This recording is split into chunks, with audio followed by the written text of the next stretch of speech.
Hello welcome to the view. నేను రూపా ఇందుకూరి. మద్యం ఇది ప్రభుత్వాన్ని నడిపే పెట్రోల్. ఎవ్వరం దీన్ని కాదనలేం. ఎందుకంటే మద్యం అమ్మకాలు లేకపోతే ప్రభుత్వానికి ఇన్కమ్ ఉండదు. కరోనా లాంటి మహమ్మారి ఉపద్రవం కాస్త తెరిపివ్వగానే మొట్టమొదటగా వైన్ షాప్స్ ఓపెన్ అయ్యాయి. అది మద్యానికి ఉన్న పవర్. ఏపీలోనే కాదు, యాక్చువల్గా ఓవరాల్ ఇండియాలో దాదాపు చాలా రాష్ట్రాలు కరోనా కాస్త తగ్గగానే మందు షాపుల్నే ముందుగా ఓపెన్ చేశాయి. Okay, let's come to AP topic again. ప్రస్తుతం వార్తల్లో ఎక్కువగా నలుగుతున్న అంశం ఏంటి? ఏపీ మద్యం కుంభకోణం. దీన్ని స్కామ్ అంటోంది కూటమి ప్రభుత్వం. కాదు, మద్యం అలవాటు మాన్పించే అతిపెద్ద స్కీమ్ అని చెప్తోంది వైసీపీ పార్టీ. అసెంబ్లీలో కూడా శ్వేతపత్రం విడుదలైంది. సీఎం చంద్రబాబు 3,113 కోట్ల కుంభకోణం ఇది అని అంటున్నారు పక్కన. కాదు, దాని విలువ 30,000 కోట్ల రూపాయల వరకు ఉంటుందని. కేవలం 3,000 కోట్లంటే జగన్ హ్యాపీగా ఫీల్ అవుతారని సెటైర్లు వేస్తున్నారు BJP leaders. Deputy CM Pawan Kalyan కూడా ఇది 30,000 కోట్ల రూపాయల కుంభకోణం అని ఖచ్చితంగా చెబుతున్నారు. 30,000 కోట్ల రూపాయలంటే మాటలా? ఇది నిజమేనా? అసలు ఎలా పాసిబుల్? ఈ దోపిడీకి ఎలాంటి అవకాశం ఉందో ఒక్కసారి చూద్దాం. మద్యం అనేది కాన్స్టిట్యూషన్ ప్రకారం స్టేట్ లిస్ట్లోని అంశం. అంటే దీని అమ్మకాలు, ఆదాయం, నియంత్రణ ఇలాంటి వ్యవహారాలన్నీ రాష్ట్ర ప్రభుత్వం చేతిలో ఉంటాయి. 2019 ఎన్నికల సమయంలో సంపూర్ణ మద్యపాన నిషేధం అనే హామీతో జగన్ మహిళల మనసు గెలుచుకున్నారు, అధికారంలోకి వచ్చారు. ఆ తర్వాతే అసలు స్టోరీ స్టార్ట్ అయింది. I will explain you. అప్పటి ముఖ్యమంత్రి చెప్పినట్టు నిజంగా సంపూర్ణ మద్యపాన నిషేధం సాధ్యమయ్యే పనేనా? Not at all.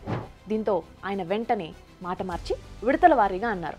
ఆ తర్వాత మద్య నిషేధం కాదు, మద్య నియంత్రణ అన్నారు. పోనీ అదైనా పూర్తిగా జరిగిందా అంటే లేదని చెప్పాలి. జగన్ హయాంలో అధికారిక లెక్కల ప్రకారం మద్యం అమ్మకాలు తక్కువగా జరిగాయి. బట్ అనధికారిక లెక్కల్లో గతంలో కంటే ఎక్కువ అమ్మకాలు జరిగాయి, ఎక్కువ డబ్బులు వచ్చాయి. కానీ ఆ డబ్బులేవి రాష్ట్ర ట్రెజరీలోకి వెళ్ళలేదని, వైసీపీ నేతల జేబుల్లోకి వెళ్ళాయనేది ఇప్పటి ప్రభుత్వం ఆరోపణ. మద్యం అమ్మకాలు తగ్గాయి కదా అంటే మద్య నియంత్రణ జరిగినట్టే కదా అని వైసీపీ నేతలు లాజిక్ తీస్తున్నారు. నిషేధం అనుకోండి, నియంత్రణ అనుకోండి, జగన్ కొత్త మద్యం పాలసీ తెచ్చారు. అప్పటి వరకు ప్రైవేట్ వ్యక్తుల చేతుల్లో ఉన్న షాప్స్ అన్ని ప్రభుత్వం తన నియంత్రణలోకి తీసుకుంది. ప్రభుత్వమే మద్యం అమ్మకాలు చేపట్టింది. జీవో నెంబర్ 411 ద్వారా రాష్ట్ర వ్యాప్తంగా సుమారు 3,500 మంది సూపర్వైజర్స్, మరో 8,033 మంది సేల్స్మెన్స్ ఈ మద్యం షాపుల్లో ప్రభుత్వం నియమించింది.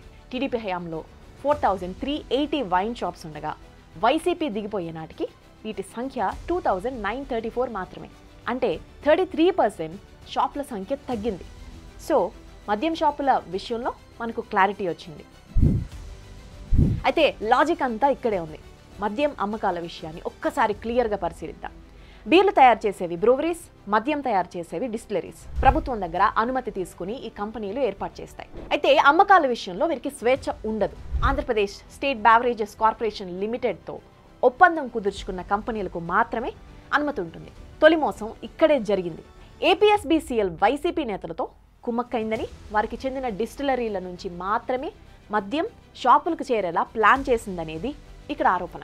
అయితే సడన్ గా వైసీపీ నేతలు డిస్టిలరీలను పెట్టాలంటే కుదరదు. అప్పటికే లైసెన్స్ కలిగిన వారి దగ్గర బలవంతంగా వాటిని తీసేసుకున్నారని, అలా వైసీపీ నేతలు మద్యం సరఫరాలో కోట్లు వెనకేసుకున్నారని అంటున్నారు టీడీపీ నేతలు. ఈ వ్యవహారంలో ఏపీఎస్బీసీఎల్ మాజీ ఎండీ వాసుదేవరెడ్డిపై ప్రస్తుతం సిఐడి కేసు నమోదు చేసి విచారణ కూడా జరుగుతోంది. సో మద్యం తయారు చేసే డిస్టిలరీస్ దగ్గరే పెద్ద కుంభకోణం జరిగిందని ఆరోపణ. వైసీపీ నేతలకు చెందిన డిస్టిలరీలు నాసి రకం మందును తయారు చేశాయని, కొత్త బ్రాండ్స్ పేరుతో అడ్డగోలుగా దోపిడీ చేశాయనేది ఇంకొక ఆరోపణ. యాక్చువల్గా 2019-24 మధ్య ఏపీలో కొత్తగా 28 మందు బ్రాండ్లు, 10 కొత్త బీర్ బ్రాండ్స్ ప్రవేశపెట్టారు. ఇది మనకున్న అధికారిక సమాచారం. మందుబాబుల మెచ్చే పాత బ్రాండ్లని కావాలని పక్కన పెట్టారు. కొత్త బ్రాండ్స్ పేరుతో నాసిరకం మద్యం అందుబాటులోకి తెచ్చారు. సో తప్పనిసరి పరిస్థితుల్లో అందరూ బూమ్ బియర్, ప్రెసిడెంట్ మెడల్ మందికి అలవాటైపోయారు. మద్యం అమ్మకాలు తగ్గించాలనే ఉద్దేశంతో విడతల వారీగా మద్యం రేట్లు పెంచింది ప్రభుత్వం.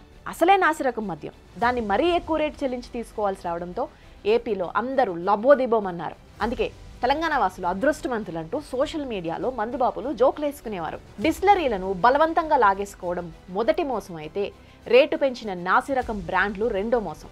ఇక మూడో విషయానికి వద్దాం, చాలా important. Non duty paid liquor రూపంలో ఈ మోసం జరిగిందని కూటమి ప్రభుత్వం తన శ్వేతపత్రంలో వెల్లడించింది. డిస్టిలరీలు వైసీపీ నేతలు, షాపులు ప్రభుత్వానివి. సో ఇక్కడ కమ్యూనికేషన్ మిస్ అయ్యే ఛాన్సే లేదు. అందుకే అధికారికంగా పన్ను లేని మద్యాన్ని, లెక్కల్లో చూపించని మద్యాన్ని వైన్ షాపుల్లో విక్రయించారని టీడీపీ నేతలు ఆరోపిస్తున్నారు.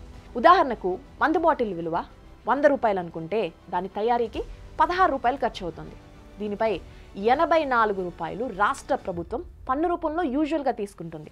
ఇక్కడ పన్నులు చెల్లించని మద్యాన్ని ప్రభుత్వ షాపుల్లోనే విక్రయిస్తున్నారు కాబట్టి ఆ 84 రూపాయలు వైసీపీ నేతల జేబుల్లోకి వెళ్ళాయని టీడీపీ నేతల ఆరోపణ. అందుకే నాన్ డ్యూటీ పెయిడ్ లిక్కర్ అమ్మకాలు జోరుగా సాగాయని అంటున్నారు. అండ్ 4వ అతిపెద్ద మోసం డిజిటల్ పేమెంట్స్. చిన్న చిన్న బడ్డీ కొట్టుల్లో కూడా ఫోన్పే, పేటీఎం బోర్డులు కనపడతాయి. కానీ ఏపీలో వైన్ షాపుల్లో కేవలం క్యాష్ డౌన్ క్యారీ ఆన్ పద్ధతే కొనసాగుతోంది. ఎందుకు ఇదంతా అంటే దానికి సమాధానం లేదు. డిజిటల్ పేమెంట్స్ జరిగితే అన్నిటికీ లెక్కలు పక్కాగా మెయింటైన్ చేయాలి. అదే క్యాష్ అయితే పన్నులు లేని మందుని ఎంతకైనా అమ్మేయచ్చు అనేది వారి ప్లాన్. ఏపీలో గడిచిన 5 ఏళ్లలో 99,000 కోట్ల రూపాయలకు పైగా మద్యం అమ్మితే అందులో కేవలం 615 కోట్ల రూపాయలు మాత్రమే డిజిటల్ లావాదేవీలు జరిగాయని లెక్కలు చెబుతున్నాయి. మొత్తం అమ్మకాల్లో ఇది 1% కూడా కాదు. తప్పులు చేసేందుకు ఈ తిప్పలు అనేది టీడీపీ ఆరోపణ. అన్నిటికంటే పెద్ద కిరికిరి ఇంకోటి ఉంది. మద్యాన్ని నిషేధిస్తానన్న మాజీ సీఎం జగన్ దశలవారీగా మద్యం అమ్మకాలు తగ్గిస్తానన్నారు. ఇక్కడి వరకు బాగానే ఉంది. బట్ ఆ మద్యం ద్వారా వచ్చే ఆదాయాన్ని చూపించి ప్రభుత్వ సంక్షేమ కార్యక్రమాల అమలు కోసం అప్పులు తీసుకున్నారు తెలుసా. 5 ఏళ్లలో తనకొచ్చే ఆదాయం చూపించి AP state beverages corporation limited పేరుతో ఈ అప్పులు తీసుకున్నారు. అయితే ఇక్కడ అప్పులు ఇచ్చింది వరల్డ్ బ్యాంకో, ఏషియా డెవలప్మెంట్ బ్యాంకో కాదు.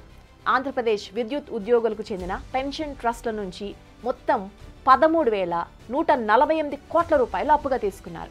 దాన్ని సంక్షేమ పథకాలకు వాడుకున్నారు. అయితే ఇక్కడ అప్పు ఇచ్చిన ట్రస్ట్లకు నష్టం లేదు, కానీ అందులో డబ్బులు దాచుకున్న ఉద్యోగులు మాత్రం వడ్డీ నష్టపోతున్నట్టే లెక్క. దాని విలువ 250 కోట్ల రూపాయలుగా తేలింది. ఇవి డీటెయిల్గా మద్యం కుంభకోణం వివరాలు.